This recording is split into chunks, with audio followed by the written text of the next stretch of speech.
예, 오늘 제 4강을 할 차례입니다. 그 4강의 제목이 뭡니까? 믿는 것을 의로 여기심. 우리가 예수 그리스도를 믿으면 그것을 하나님께서 의로 여기신다. 그런 말씀이에요. 이걸 이제 신학적으로, 신학에서는 뭐라고 이야기를 하는가 하면은 이신칭의라고 그 이야기를 합니다. 믿으니까 칭해준다. 어렵다고 칭해준다. 이제 그런 말씀이에요. 그리고 우리가 믿으면 이걸 이제 의로 여기신다. 그런 말씀은 우리가 믿으면은 의로 여기심을 받는다고 하는 것은 이제 구원을 받는다는 그런 뜻입니다. 그래서 우리가 믿으면 구원을 받고 의로 여기심을 받는 것은 구원의 핵심이다. 그렇게 말씀을 드릴 수가 이렇게 있습니다. 그런데 여기에 대해서 여러분들은 어떻게 느끼십니까? 믿으면은 의로 여겨주시고 또 믿으면은 우리를 구원하신다고 하는 것, 이거는 우리 인간이 택한 방법이 아니라 하나님이 택하신 방법이었고 하나님이 정하신 그 방법이었어요. 그래서 사실 이 구원을 어떻게 받을 것인가, 어떻게 인간을 구원할 것인가, 굉장히 많은 그 길이 있고 많은 그 방법이 있었을 거예요. 그러나 하나님께서 우리들에게 이 믿음으로 믿는 것, 믿으면 우리를 의로 여겨주시고 그리고 구원하신 이 방법을 택하신 하나님을 여러분들이 생각하실 때 감사하고 감사하셔야 돼요. 그죠? 만약에 구약시대처럼 뭐 율법을 지키라든지 아니면은 마틴 루트가 하려고 했던 것처럼 무릎에 피가 날 정도로 계단을 올라가는 고행 뭐 그런 걸 통해서 구원을 하게 하신다고 하면은 참 우리도 힘들 거예요. 그런데 뭡니까? 여기서 믿으면 어렵게 하시겠다. 믿으면 구원하시겠다. 이 방법을 택해 주신 하나님께 감사하고 그리고 한 가지 더 깊이 감사해야 할 그 내용은 이 믿음조차도 하나님이 주셨다 그런 말씀이에요.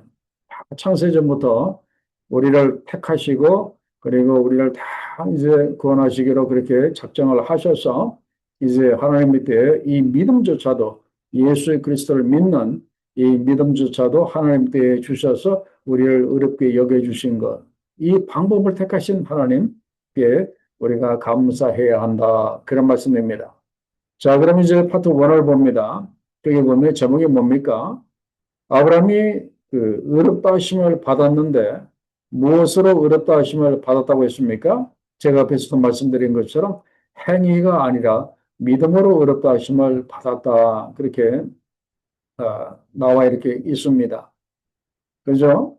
그래서 이것이 얼마나 그 중요한 그 내용인지 이렇게 모릅니다. 그 행위가 아니라 믿음으로 의롭다 하심을 받았다 하는 이 내용은 어떤 면에서 보면은 구약의 모든 말씀을 잘 정리한 그런 그 핵심 내용 중에 하나가 바로 이겁니다. 이 구약 시대에 그 믿음으로 그 의롭다함을 받는 것, 구약 시대에 하나님을 믿는 그 믿음이 의로 여김을 받는다고 하는 것과 그리고 구원은 어떤 관계가 있는지 이걸 우리가 좀 알 필요가 이렇게 있습니다. 신약 시대에는 우리가 예수 그리스도를 믿으면 우리가 이제 의로 여기심을 받고 우리가 이제 구원을 받죠. 그러나 이제 구약 시대에는 과연 어떠했는가를 우리가 좀 알 필요가 있는데 그 구약 시대에도 이렇게 마찬가지입니다. 구약 시대에도 하나님을 믿으면 그 의로 여김을 받습니다. 아브라함이 하나님의 말씀을 믿었잖아요. 그랬을 때 어떻게 해요? 의로 여김을 받았거든요. 이 하나님을 믿음으로 의로 여김을 받는다고 하는 것은 하나님과의 관계가 회복되는 그 사건입니다. 그동안 이제 하나님과 우리 사이에 죄로 인해서 막혀 있고 여러 가지 문제로 인해서 엉클어진 그런 그 릴레이션십, 이 관계가 회복되는 게 사건이다. 그런 말이고 이것이 곧 석기도 구원의 차 안에 있을게. 이것이 곧 구원의 시작이다라고 말씀을 드릴 수가 있고 이것이 곧 구원의 본질이다. 그렇게 말씀을 드릴 수가 이렇게 있습니다. 그러므로 구약 시대이든지 그리고 신약 시대이든지 동일하게 하나님을 믿으면 의로 여기심을 이렇게 받는 것은 똑같습니다. 이걸 이제 우리가 알아야 하는 것이고, 근데 그 구약 시대 그 사람들은 이 귀한 진리를 제대로 알지 못해서 어떤 행위로 의롭다함을 받는 줄 알고 행위 쪽에 치중을 이제 많이 했었을 게 뿐이다. 이제 그렇게 이해하시면 될 것 같습니다. 그리고 또 한 가지 중요한 것은 그래서 우리가 행위로 의롭다 하심을 받으려고 해서는 안 된다. 그런 말씀이에요. 나의 어떤 행위, 나의 어떤 신앙의 어떤 행위, 뭐 주일 예배에 빠짐없이 참석하고 헌금 꼬박꼬박 잘하고 뭐 여러 가지 우리가 영적으로 교회 안에서 하는 일들 많잖아요.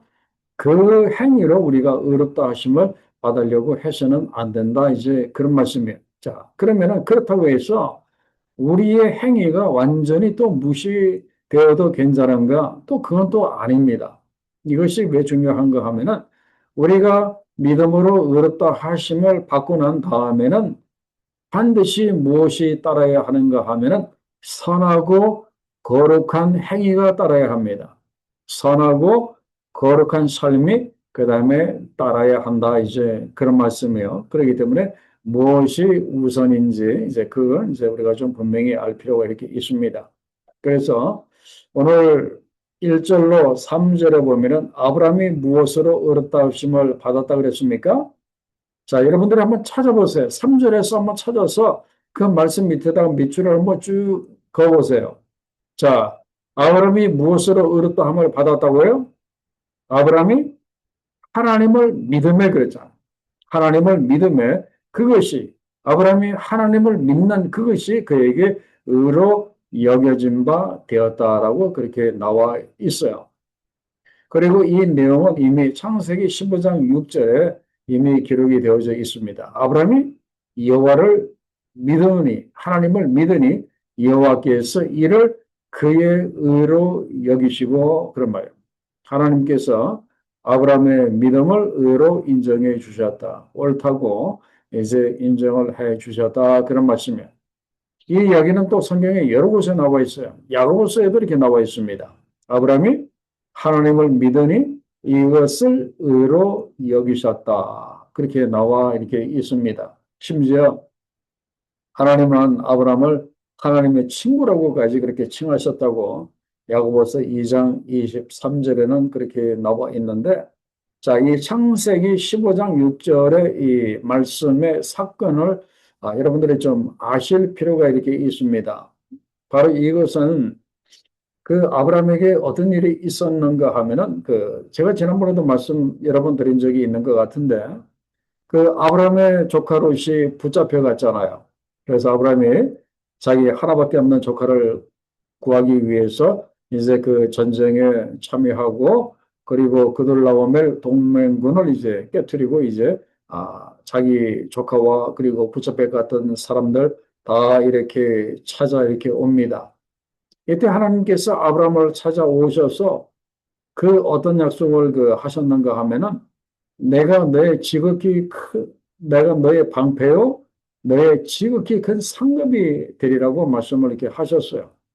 그래서 거기서 상급이라고 하는 것은 무엇인가 하면은 상급이라고 하는 것은 이제 물질에 대한 그런 피의식이 좀 이렇게 있었어요. 왜 그런가 하면 전쟁 치르면 항상 뭔가 이렇게 돈이 필요하잖아요. 그죠?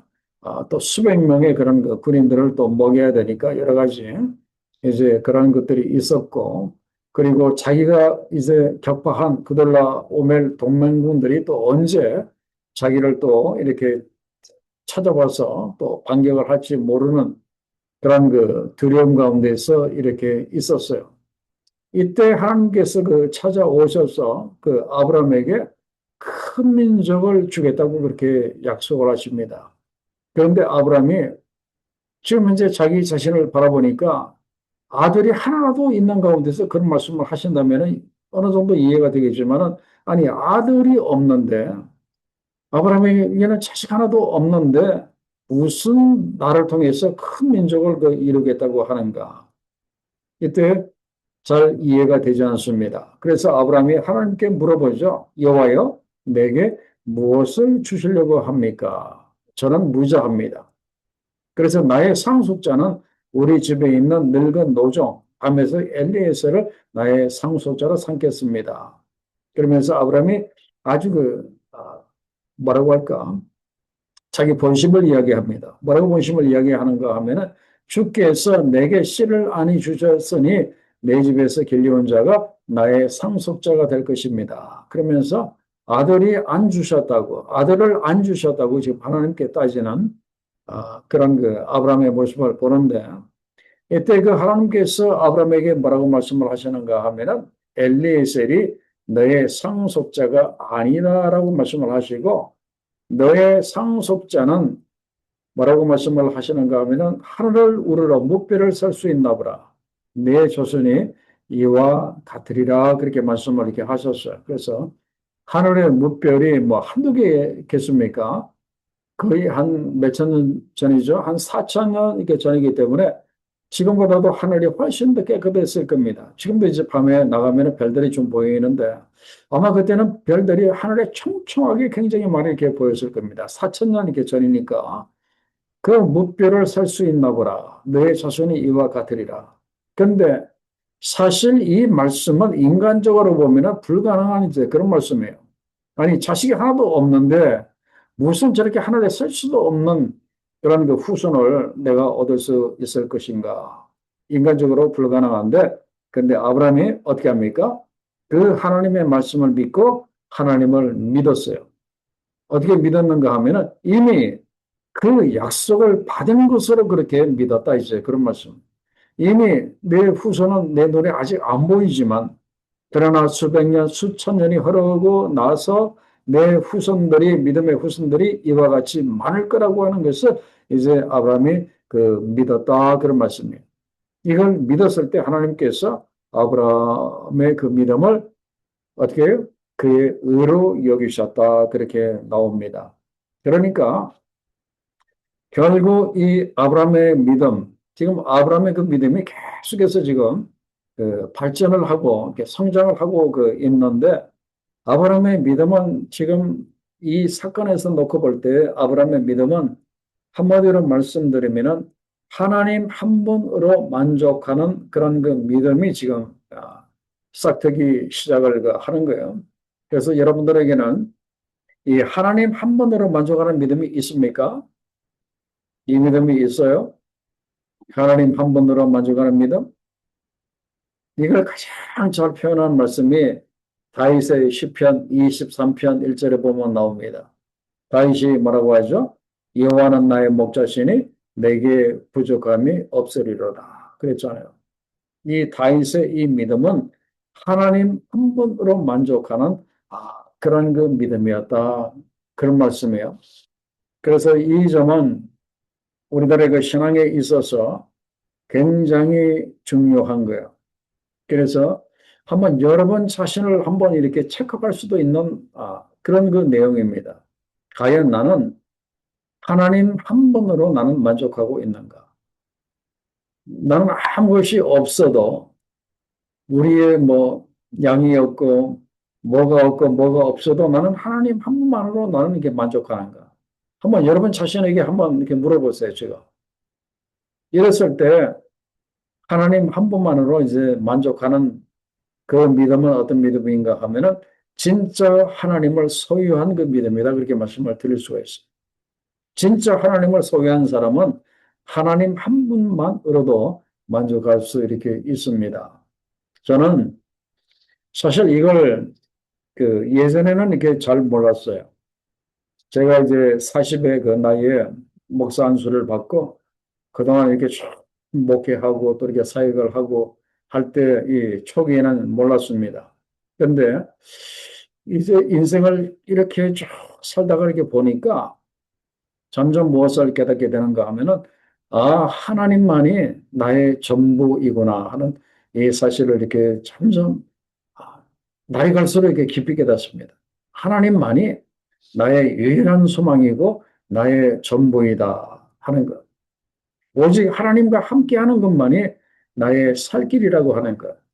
이걸 이제 점점 깨닫고 있습니다. 아마 오늘 이 강의에 들어오신 분들 중에서 아마 신앙의 연륜이 좀 이렇게 깊으신 분들이 아마 저랑 똑같이 이런 것을 아마 느끼고 계실 거예요. 살다가 보니까 하나님만이 나의 전부이구나 하는 이 사실을 깨닫게 된다. 이제 그런 말씀이에요. 참 이거는 우리가 살아가면서 참 반드시 깨달아야 할 이제 그런 내용이고 그런 내용입니다. 자, 그러면 이제 다음 질문을 보시면은 아브라함에게 주신 하나님의 나라가 어떤 나라입니까? 그랬습니다.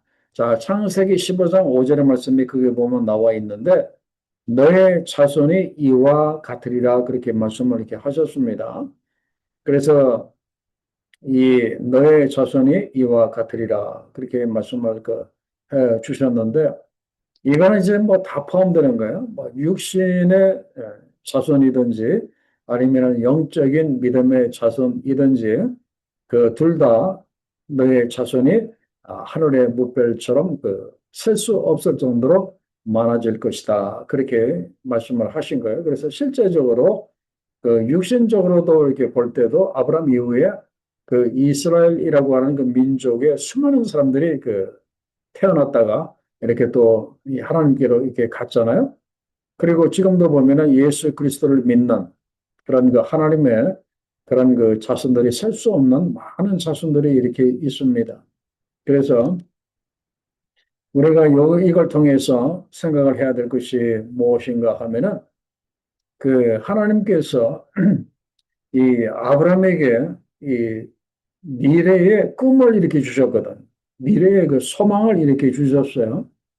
그래서 우리들에게도 이 미래의 꿈이 필요하고 그리고 미래에 대한 어떤 소망이 우리들에게 필요한데 이 믿음이라는 것이 바로 그겁니다. 믿음이라고 하는 것은 하나님 안에서 미래에 대한 꿈을 꾸는 것이 믿음이다. 그렇게 말씀을 드릴 수가 있어요. 그래서 아브라함이 하나님의 그 말씀을 이렇게 믿었잖아요. 그리고 믿고 자기의 후손이 하늘의 뭇별처럼 많아질 것을 아마 생각해보고 마음속으로 그래 이렇게 봤을 거예요. 그렇기 때문에 우리도 마찬가지예요. 우리도 믿음을 가지고 이렇게 살잖아요. 나는 믿는 사람이라고 하잖아요. 그러면 믿는 사람은 반드시 하나님 안에서 꾸는 꿈이 있어야 한다. 그런 말씀. 아브라함은 하늘의 무별과 같은 후손을 이제 꿈을 꿨다고 한다면은 우리는 하나님 안에서 꿔야 하는 우리의 꿈은 무엇이어야 하는가? 내가 믿는 사람으로서 이걸 우리가 반드시 알고 살아가야 한다. 이제 그런 말씀이에요. 아니 하나님을 믿는다고 하면서 그냥 미래에 대한 꿈도 없이 소망도 없이 어떻게 살겠어요? 그죠? 적어도 하나님을 믿는 사람이라고 한다면은 반드시 꿈이 있어야 되는데 자 먼저 그러면은 어떤 꿈을 우리가 가져야 하는가? 이걸 생각하려면 먼저 누구를 먼저 생각을 해야 되는가 하면은 하나님을 먼저 생각하셔야 돼요. 하나님은 어떤 소망을 갖고 우리 인간의 역사를 시작을 하셨는가? 이걸 우리가 생각을 할 필요가 있어요. 우리 하나님은 여러 가지 소망이 있었겠지만 가장 큰 소망은 세계 만민을 구원하고자 하는 소망이 하나님께 이렇게 있었어요. 그죠? 세계 만민을 구원하고자 하는 소망이 이렇게 있었어요. 그래서 창세기 말씀에서부터 요한계시록까지의 말씀을 이제 여러분들이 쭉 이렇게 보시면은요, 거기에 나타나고 있는 것이 무엇인가 하면은 하나님의 일관된 소망이 나옵니다. 창세기부터 요한계시록까지. 그것은 바로 세상을 구원하고자 하시는 하나님의 꿈이었어요. 세계 만민이 하나님 나라에 들어가서 영생 복락하는 이 꿈을 하나님이 갖고 있어요. 세상의 모든 사람들이 다 천국에 올라가서 영생 복락하는 이 꿈을 하나님이 갖고 계셨어요. 그리고 상함도 없고 해변도 없는 하나님 나라를 이 땅에 건설하는 꿈을 하나님이 갖고 계셨습니다. 이 땅에 새하늘과 새 땅이 임하게 하는 그 꿈을 하나님이 갖고 계셨어요. 그리고 새하늘과 새 땅, 거기에 새 예루살렘 성이 이제 이루어지고 거기에 하나님이 오셔서 왕이 되셔서 그 통치하시는 그 나라를 하나님께서 그런 소망을 갖고 계셨어요. 그렇기 때문에 우리의 그 소망, 우리의 꿈은 하나님의 꿈과 하나님의 소망과 똑같아야 됩니다.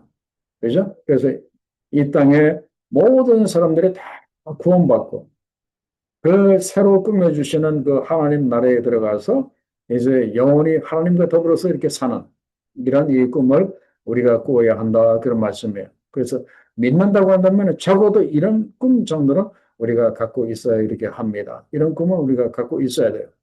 그리고 또 작게 개인적으로, 교회적으로 아니면은 가정적으로 또 내 신앙적으로 또 여러 가지 그 꿈을 우리가 꿀 수 있잖아요. 그래서 우리는 이 꿈을 우리가 꿀 수 있어야 됩니다.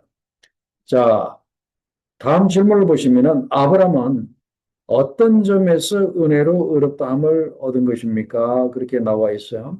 이 질문의 뜻이 무엇인가 하면은 자, 바울이 지금 어떤 이야기를 하고 싶은가 하면은 자, 사절을 잘 보세요. 일하는 자에게는 그 싹시 은혜로 여겨지지 아니하고 보수로 여겨진다. 이건 당연한 거죠. 자, 어떤 사람이 이제 직장을 이렇게 다닙니다. 그 한 달 열심히 일을 했어요. 그러면 이제 그 봉급이 나오잖아요.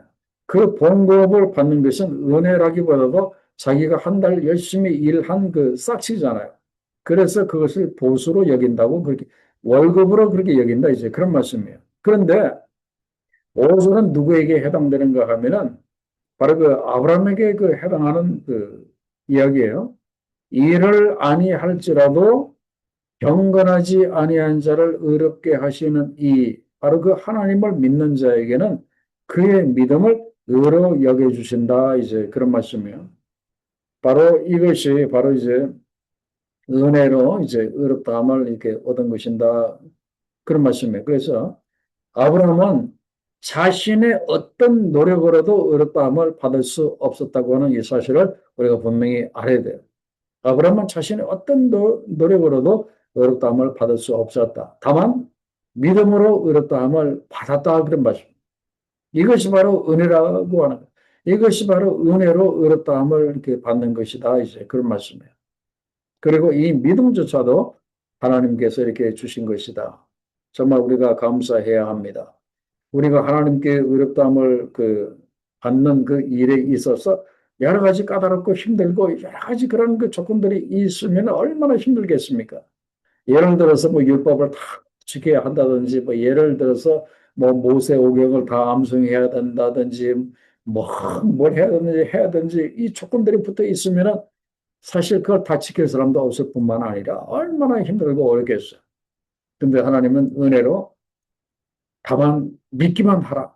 그러면 내가 너를 의롭게 하겠다. 이렇게 해주신 것이 바로 이제 아브라함이 이제 은혜로 그 의롭다함을 받았고, 바로 이것이 우리가 이제 은혜로 이렇게 받은 거예요. 그래서 오늘 우리가 분명히 생각을 해야 될 것이 나는 무엇으로 의롭다함을 받아야 하는가? 이 점이 정의가 되어야 합니다. 나는 무엇으로 의롭다함을 받아야 하는가? 바로 이 대목이 정의가 되어야 한다. 그런 말씀이에요. 그래서 사람을 두 가지 사람으로 이렇게 나눌 수가 있습니다. 첫째는 자기 의로 사는 사람과 그다음에 은혜로 사는 사람을 그렇게 구분을 할 수가 이렇게 있어요. 그래서 자기 의로 사는 사람은 자기 행위로 자기의 의로 의롭다함을 받으려고 애를 많이 이렇게 쓰는 이렇게 사람들입니다. 이런 사람들이 요즘 크리스천 중에 있겠습니까? 없겠습니까? 의외로 이런 사람들이 참 많습니다. 이런 분들이 제가 지금 섬기는 교회 안에도 이런 분들이 있어요. 그 사람들 중에는 11조를 반드시 내야 되고 그리고 예배 빠짐없이 참석을 하고 그다음에 봉사를 많이 해서 이걸 다 해서 스스로 자기 자신을 이 의롭다고 여기는 사람들이 없지 않아 이렇게 있습니다. 그래서 이 행위로 자기 자신을 이렇게 의롭게 여기는 분들이 없지 않아 있어요. 이런 분들은 율법으로 살고 있는 이렇게 사람들이에요. 그런데 문제는 율법으로 신앙생활을 하는 사람은 항상 이렇게 피곤합니다. 이 사람들은 내가 무엇을 해야 한다고 하는 이 강박관념에 사로잡혀서 이렇게 삽니다. 그래서 교회에 와서도 좀 은혜롭게 하나님을 만나고 예배드리고 좀 은혜롭게 하기보다도 뭔가를 내가 해야 되지 않겠느냐 하는 이 강박관념에 아, 그렇게 산다 한 그, 그래. 그래서 자기가 뭔가를 하게 되면은 무엇이 생기는가 하면은 자기의가 생기고 자기의가 이렇게 올라옵니다. 그런데 자기가 뭔가를 못하면은 자기 불의에 이렇게 빠집니다. 이 사람들은 바로 그 자기 의로 사는 사람이고 뭔가 눈에 보이는 행위로 의롭다함을 이렇게 받으려고 하는 이렇게 분들인데 이분들은 그 신앙의 본질을 제대로 모르는 이렇게 분들이다. 그렇게 생각을 할 수가 있어요. 자, 그다음에 두 번째가 바로 그 은혜로 이렇게 사는 사람인데 그 은혜로 사는 사람은 이렇게 다릅니다. 물론 이제 은혜로 산다고 해서 두 손 탁 놓고 아무것도 안 한다는 건 절대로 안 해요. 오해하시면 안 돼요. 이 은혜로 사는 사람은 어떤 사람인가 하면은 바로 이 은혜로 산다고 하는 것은 내가 최선을 다하면 하나님께서 항상 풍성하게 채워주신다고 하는 것. 그리고 내가 최선을 다하면 하나님께서 나에게 그 은혜로 그 믿음도 이렇게 주시고 그리고 항상 하나님께서 이렇게 나를 도와주시고 채워주시고 인도하신다는 것. 항상 이걸 이제 염두에 두고 이렇게 사는 사람이 바로 그 은혜로 이렇게 사는 이렇게 사람들입니다. 그렇기 때문에 우리가 무엇으로 의롭다함을 받아야 하는가? 믿음으로 우리가 의롭다함을 받아야지 행위로 우리가 의롭다함을 받으려고 해서는 안 된다 그런 말씀이에요. 그렇게 하면은 피곤할 뿐이고 결국 성공하지도 못합니다. 실패로 끝날 수밖에 없다 이제 그런 말씀이에요. 그래서 다음 질문을 보면은 일한 것이 없이 은혜로 의롭다함을 받은 사람의 그 행복에 대해서 그 다윗의 간증이 무엇인가 이렇게 나옵니다. 먼저 그 다윗의 간증을 보려면은 시편 32편 1절과 2절의 말씀을 먼저 이렇게 보셔야 돼요. 거기 보면 다윗이 이런 말씀을 하고 있어요. 허물의 사함을 받고 자신의 죄가 가려진 자는 복이 있도다. 그랬습니다. 복이 있다. 이런 사람이 진짜 행복한 사람이고 이런 사람이 진짜 복을 받은 사람이다. 그런 말씀입니다. 이건 누굴 두고 하는 말이에요? 다윗이? 자기 자신을 두고 하는 말이에요. 다윗은 허물의 사함을 받았어요. 자기 자신의 죄가 하나님께로부터 이 가르침을 이렇게 받은 사람이었어요. 그 대표적인 그 사건이 무엇이었습니까? 바로 다윗이 그 가늠한 이제 그 사건을 두고 그 하는 말이에요.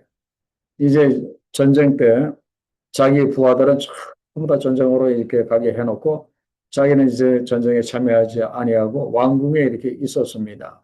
아주 늦게 일어났어요. 아침도 늦게 먹고 이제 왕궁의 옥상을 이제 어슬렁어슬렁 산책을 하다가 보니까 저 멀리 옆집에 어떤 여인이 목욕을 하고 있는 거예요. 그래서 누군가 해서 이렇게 데려오게 하잖아요. 바로 그 사람이 바세바잖아요. 그리고 데려와서 이제 간음을 하잖아요. 근데 그 바세바가 임신을 하게 됩니다. 그래서 그걸 숨기기 위해서 그 바세바의 남편을 살해하고 이 죄를 은폐하고자 이제 그렇게 합니다. 그때 하나님께서 나단 선지자를 보내서 이 다윗의 그 죄를 하루 이야기를 하잖아요. 그래서 다윗은 이것 때문에 종일 신음함으로 자기의 뼈가 새할 정도로 그렇게 고통을 이렇게 당합니다. 그러면서 하나님의 손이 자기를 밤낮 그냥 이렇게 누르시는 것처럼 이렇게 느껴서 자기가 여름 가물에 마름같이 되었다. 하나님이 자기를 심판하시는 것을 그가 이렇게 인식을 합니다. 그때 그 고통을 시편 51편에서 그가 이야기를 했어요. 굉장히 고통을 많이 당했습니다. 굉장히 고통을 많이 이렇게 당했습니다.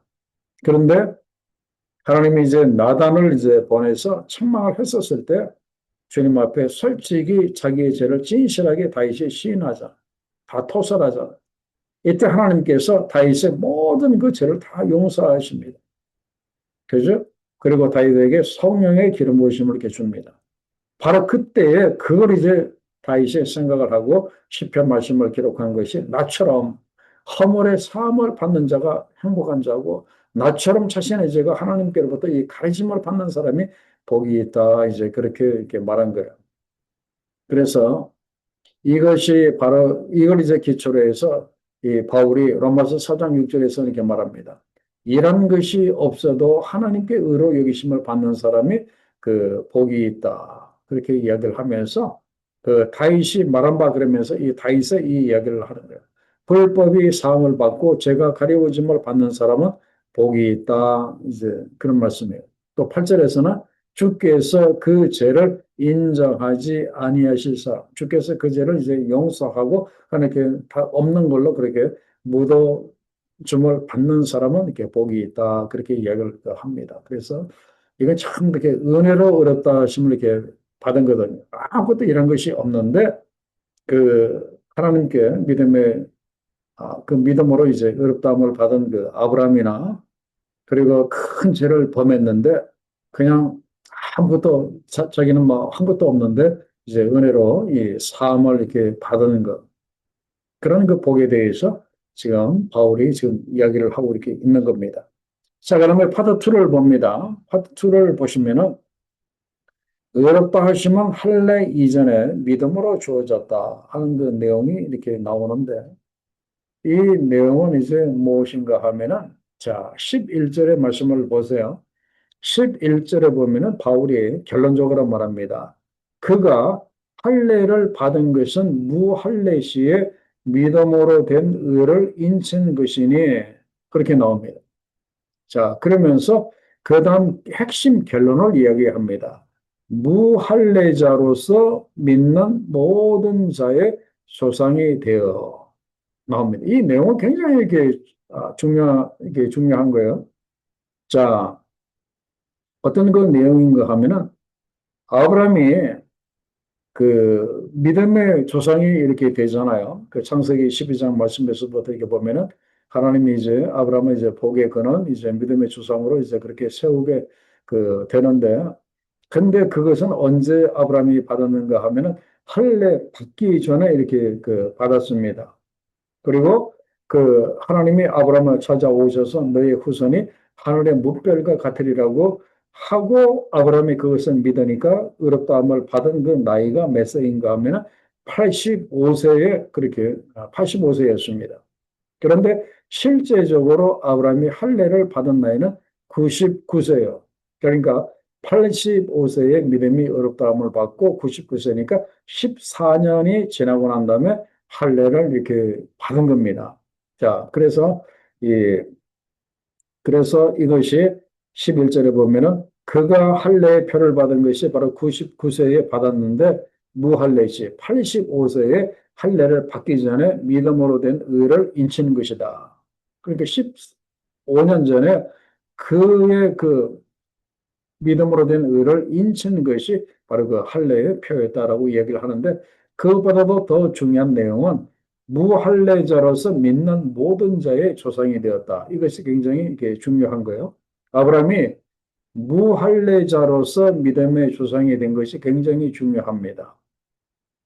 이걸 통해서 바로 아브라함은 누구의 믿음의 조상이 되기 때문에 이방인들, 할례와 전혀 상관이 없는 이방인들의 믿음의 조상도 되기 때문에 그렇습니다. 그죠? 할례 받기 전에 그가 믿음의 조상이 이렇게 되었습니다. 할례 받기 전에. 그래서 유대인들이든지 또 할례와 상관이 없었던 그 이방인들의 그 믿음의 그 조상이 되었다. 이제 그런 말씀이에요. 그래서 이 내용은 그 사도행전에도 이렇게 보면은 그 유대인들에게 있어서 이 할례의 문제는 굉장히 그 심각했었어요. 그래서 여러분들이 그 사도행전 15장의 말씀을 이제 그 시간이 나시면 한번 읽어보시면은 그 유대인 신자들이 할례를 받아야 의롭다함을 받을 수 있다라고 그 초대교회 안에서 이런 얘기를 이렇게 많이 했어요. 그래서 바울은 이 문제로 그 유대인 그 성도들과 그 유대인 크리스천 이 성도들하고 심하게 다투었어요. 그래서 그 예루살렘에 가서 이제 문의합니다. 그래서 이 문제를 해결하기 위해서 그 예루살렘 총회가 이렇게 열리게 됩니다. 그리고 나서 그때 거기서 무엇을 의결하게 되었는가 하면은 할례가 아니라 오직 믿음으로 의롭다함을 받을 수 있다는 것을 이제 예루살렘 그 총회가 이제 의결하게 그 됩니다. 그래서 이 점은 굉장히 그 중요한 그런 내용이었어요. 그래서 믿음이 먼저고 그다음에 할례가 이제 그 다음이다 하는 것을 우리가 이제 알아야 되고 또 세례와 연관해서 생각을 해도 마찬가지죠. 믿음이 먼저고 세례가 이제 그 다음이다. 이제 그렇게 또 어, 연계해서 생각을 또 할 수도 있습니다. 자, 그다음 질문을 봅니다. 아브라함이 할례 받기 전에 의롭다함을 얻고 그 후에 할례를 받았다는 사실이 우리에게 주는 의미가 무엇인가? 이제 그런 말씀이죠. 자, 이건 이제 결론적으로 이렇게 말씀을 이렇게 들으면은 신분이라든지 아니면 뭐 성별이라든지 노소를 막론하고 그 아브라함이 믿었던 하나님을 믿으면 우리도 의롭다함을 우리가 받을 수 있다. 이제 그런 말씀이에요. 자, 그다음에 파트 3를 보도록 하겠습니다. 자, 약속은 율법이 아니라 믿음으로 주어진다. 이제 그런 그 제목인데 이 약속은 하나님 나라의 모든 그 약속을 이야기합니다. 하나님 나라의 모든 약속은 무엇으로 주어진다고요?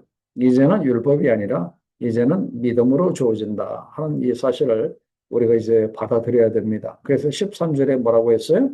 아브라함이나 그 후손에게 세상의 상속자가 되리라고 하신 언약은 율법으로 말미암은 것이 아니라 오직 믿음의 의로 말미암은 것이다라고 이렇게 나옵니다. 자, 먼저 우리가 알아야 할 것은 아브라함에게 이 언약을 하셨고 그리고 아브라함의 후손들에게 이 언약을 하셨다고 이렇게 나와 있죠. 자, 그 언약은 뭡니까? 너희를 세상의 상속자가 되게 하시겠다고 하는 그 언약이에요. 자, 그러면은 이 세상의 상속자라고 하는 것이 도대체 무슨 내용인가? 자, 1차적인 의미는 무엇인가 하면은 바로 이스라엘 백성들에게 직접적으로 이야기하면은 그들이 이제 그 가나안 땅에 들어가게 됩니다. 그죠?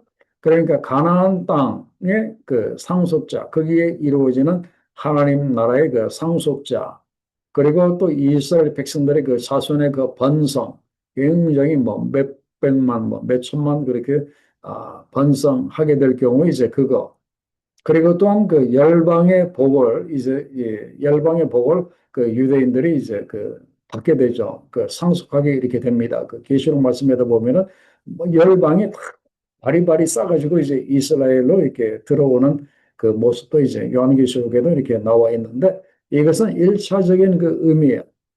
그런데 더 중요한 이차적인 의미가 있습니다. 그 이차적인 의미는 무엇인가 하면은 하나님이 다스리는 모든 것을 상속받는다고 하는 아주 그 중요한 의미가 있어요. 그것은 바로 하나님의 나라고 그리고 영원한 생명이고 그리고 새하늘과 새 땅이에요. 그죠? 그 계시록에서 이루어진다고 하는. 그래서 아브라함과 그 후손들에게 세상의 상속자가 되어서 이 모든 것을 다 얻게 그렇게 된다라고 그렇게 약속을 하셨는데 이것이 무엇으로 이루어진다고요? 절대로 율법의 행위로 이것이 이루어지지 않는다고 이렇게 말씀을 하고 있어요. 무엇으로 된다고 했습니까? 믿음으로 된다라고 이렇게 말씀합니다. 믿음으로. 지금 현재 이스라엘도 마찬가지고 우리들도 마찬가지고 우리가 세상에 이런 그 상속자가 우리가 반드시 지금 현재도 되고 있고 지금 현재도 우리가 세상의 상속자로서 우리가 지금 살고 있습니다. 그래서 하나님의 나라 안에 지금 우리가 이렇게 살고 있잖아요. 이제 믿음으로 이렇게 됩니다. 자, 여기서 생각을 해야 될 것이 제가 그 참고로 드린 그 그린 칼라의 그 밑에서부터 네 번째 줄을 보면은 우리는 하나님의 그런 상속자예요. 우리가 하나님의 상속자가 되는 이유가 뭡니까? 우리가 누구 안에 있기 때문에 예수 그리스도 안에 있기 때문에 그렇습니다. 자, 무엇을 상속하는가? 단순한 현세의 복이 아니라 하나님의 나라, 그리고 하나님의 구원 계획, 그리고 새하늘 가셨 땅, 영원한 생명을 포함한 우주적인 상속을 우리가 받는다 이제 그런 말씀이에요. 그런데 이 약속은 율법으로 될 수 없고 오직 은혜로 된다고 하는 이 사실을 우리가 분명히 알아야 되고, 여러분 이 점에 대해서 제가 이런 말씀을 드리면 여러분들 박수치고 여러분들 감사하셔야 돼요. 여러분들은 우주적인 상속을 이렇게 받으신 분들이다 이제 그런 말씀. 그래서 이 땅에 뭐 땅 뭐 몇백 평 뭐 건물 뭐 몇십억짜리 이 정도가 아니라 우주적인 상속을 이렇게 받은 분들이다 이제 그런 말씀이에요. 그죠?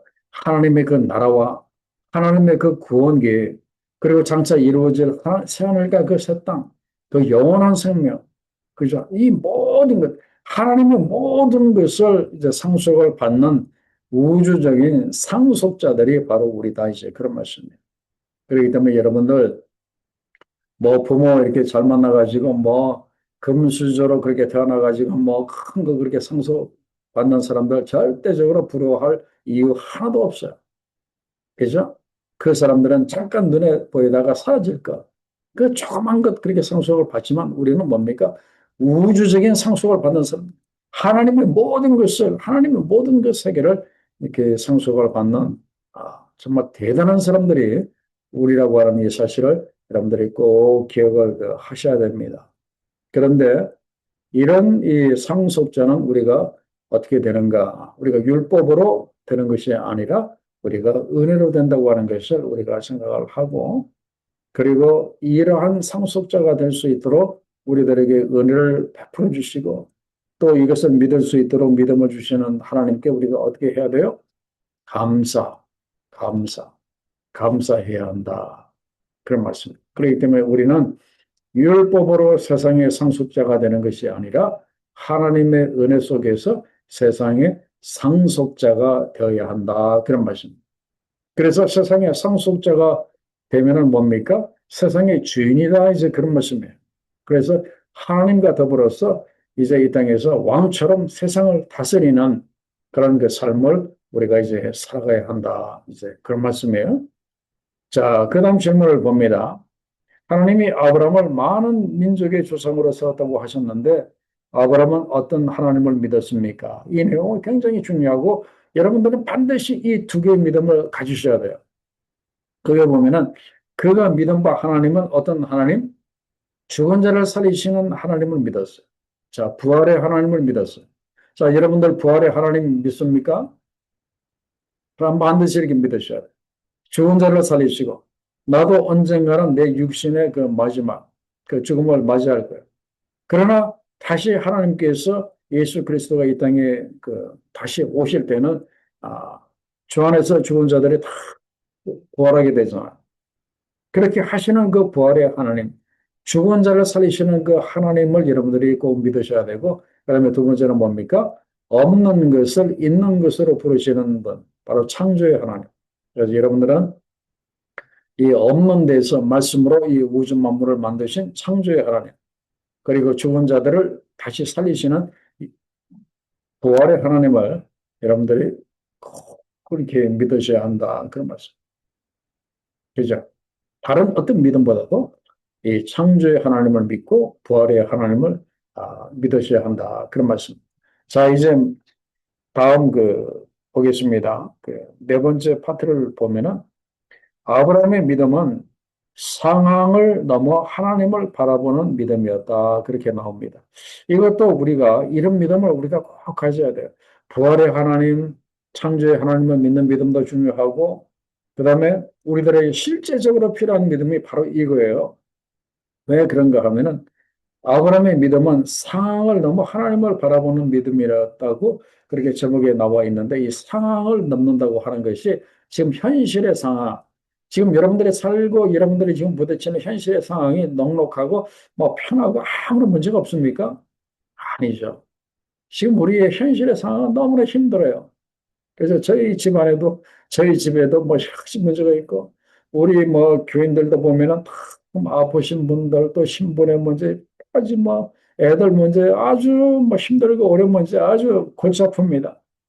그래서 우리의 믿음은 이 상황을 뛰어넘어서 하나님을 바라보는 이런 그 믿음을 우리가 이제 가져야 됩니다. 그 이야기를 지금 18절에서 22절까지 쭉 하고 있는 거예요. 그래서 아브라함이 바랄 수 없는 중에 바라고 믿었다 그랬어요. 그리고 19절에 보면은 자기 나이가 100세가 되어 자기 몸이 죽은 것 같고 사라의 대가 죽은 것 같음을 알고도 믿음이 약하여지지 아니하였다. 바로 이것이 상황을 넘어서 현실을 뛰어넘어서 하나님을 바라보는 이제 그런 그 믿음이죠. 그래서 우리가 이런 믿음을 가져야 돼요. 내 지금 현재의 나의 형편과 나의 상황을 뛰어넘어서 그 전능하신 하나님을 바라보는 그 믿음을 우리가 가져야 되고요. 그 다음에 또 한 가지 어떤 믿음을 우리가 가져야 되는가 하면은요. 자, 20절에 보면은 하나님의 약속을 의심하지 않고 믿음으로라고 이렇게 나오죠. 바로 하나님의 약속을 믿는 믿음을 우리가 이렇게 가져야 돼요. 그죠? 나의 상황을 넘어 하나님을 바라보는 믿음이 있어야 되고, 그리고 더 중요한 것이 무엇인가 하면은 나의 형편과 나의 상황을 넘어 하나님을 바라보는 믿음을 가지려면은 어떤 믿음이 먼저 선행이 되어야 되는가 하면은 약속을 믿는 믿음을 우리가 가져야 돼요. 약속을 믿는 믿음. 우리 하나님은 약속하신 것을 반드시 지키시는 신실하신 그 하나님. 바로 그 21절에 나오잖아요. 약속하신 그것을 또한 능히 이루실 줄을 확신하노니. 그죠? 반드시 약속하신 것을 이루어 주신다고 하는 이 하나님을 여러분들이 믿으시고, 그리고 그 믿음을 기초로 해서 여러분들이 그 상황을 뛰어넘어서 이 하나님을 바라봤으면 참 좋겠습니다. 오늘 하나님 우리들에게 원하시는 믿음이 바로 이거예요.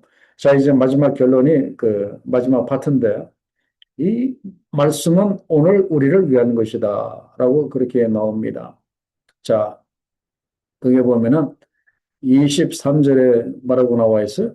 그에게 의로 여겨졌다 기록되는 것은 아브람만 위한 것이 아니요 의로 여기심을 받을 우리도 위함이니 곧 예수 우리 주를 죽은 자 가운데서 살리신 이 하나님을 믿는 자니라 그렇게 이렇게 나와 있어요. 그래서 이 말씀은 이제 우리를 위한 것이다. 그래서 아브라함이 믿음으로 의롭다 함을 이렇게 받은 것, 율법이나 행위가 아니라 믿음으로 의롭다 함을 이렇게 받은 것. 바로 이 믿음도 하나님께서 우리들에게 이렇게 주시고 또 동일하게 이렇게 적용이 됩니다. 우리의 행위나 율법으로 의롭다 함을 받으려고 하지 마시고 오직 뭡니까? 믿음으로 의롭다 함을 받는 것이 오늘 우리들에게도 동일하게 적용이 된다 하는 이 사실을 여러분들이 꼭 기억을 하시고 그래서 우리가 기도할 그 내용이 있어요. 자, 기도 제목 세 가지 제가 이렇게 말씀드리겠습니다. 첫째는 우리가 행위로 의롭다 함을 받으려고 하지 말라 이제 그런 말씀이에요. 행위로 의롭다 함을 받을 사람은 이 세상에 아무도 없어요. 없는데 왜 받으려고 해요? 행위로 의롭다 함을 받으려고 하지 말고 은혜 안에서 하나님이 주시는 그 믿음으로 의롭다 함을 받게 해달라고 이제 우리가 기도할 필요가 이렇게 있습니다. 그죠? 그다음에 두 번째는 하나님이 약속하셨잖아요. 하나님의 상속자가 되게 하소서라고 여러분들이 기도하시기 바랍니다. 하나님의 상속자로 우리들에게 이미 약속하셨어요. 그래서 하나님과 더불어 세상을 다스리시는 왕 같은 제사장들이 되시고 하나님과 더불어 세상을 다스리시는 그 왕들이 되시기를 간절히 바랍니다. 자, 그다음에 세 번째는 이건 실제적으로 우리들에게 필요한 기도 제목이에요. 뭡니까? 아브라함처럼 나의 상황을 넘어 하나님을 바라보는 믿음을 이렇게 달라고 우리가 좀 기도했으면 이렇게 좋겠어요. 나의 현실과 나의 상황을 바라보면은 믿음, 기도도 안 나오고 참, 막 힘들고 어렵잖아요. 그죠? 그러나 이제 그걸 넘어야 돼요. 믿는 사람이라고 하면 반드시 넘어야 돼요. 그러려면 뭡니까? 그 약속을 신실하게 이루시는, 반드시 이루어주시는 그 하나님을 믿고 여러분들이 상황을 넘어서 그 신실하신 하나님을 바라보는 우리 모두가 되었으면 좋겠습니다. 자, 이걸 가지고 제가 기도하겠습니다. 아버지 하나님 은혜와 사랑을 감사를 드립니다. 오늘 귀한 말씀으로 우리를 찾아오시고 행위로 우리가 의롭다함을 받는 것이 아니다 하는 것을 가르쳐 주시고 오직 하나님께서 우리들에게 주시는 그 믿음으로 하나님의 은혜 안에서 우리가 믿음으로 어렵다함을 받는다는 것을 깨닫게 주셔서 감사합니다. 우리의 믿음을 하나님 날로 새롭게 하시고 날마다 더욱더 하나님을 귀하게 날마다 더욱더 하나님을 굳게 믿는 우리가 될 수 있도록 그래 우리의 그 믿음으로 어렵다함을 이제 받는 그런 복된 삶을 우리가 살아갈 수 있도록 하나님이 도와주시고 또 하나님 우리를 참 부족한 죄를 이렇게 택하여 부르시고 구원해 주신 것도 너무나 감사한데 그 하나님의 상속자로 우리를 삼아 주셔서 하나님의 모든 것을 우리도 동일하게 같이 소유할 수 있는 귀한 은혜 허락해 주셔서 너무나 감사합니다. 이제는 하나님의 상속자로서 우리가 세상에서 당당하게 어깨 펴고 살아갈 수 있는 우리가 될 수 있도록 하나님이 도와주시고 우리가 아브라함처럼 우리의 현실과 힘들고 어려운 이 형편을 뛰어넘어서 온전히 하나님을 바라보는 그런 그 믿음의 삶을 우리가 살아갈 수 있도록 하나님 축복하시고 이런 삶을 살아갈 수 있도록 늘 말씀으로 우리들에게 힘을 주시고 그리고 성령으로 우리를 도와주셔서 이런 복된 삶을 우리가 살아갈 수 있도록 하나님 축복해 주시옵소서 감사하며 예수님의 귀하신 이름으로 기도하옵나이다. 아멘. 예.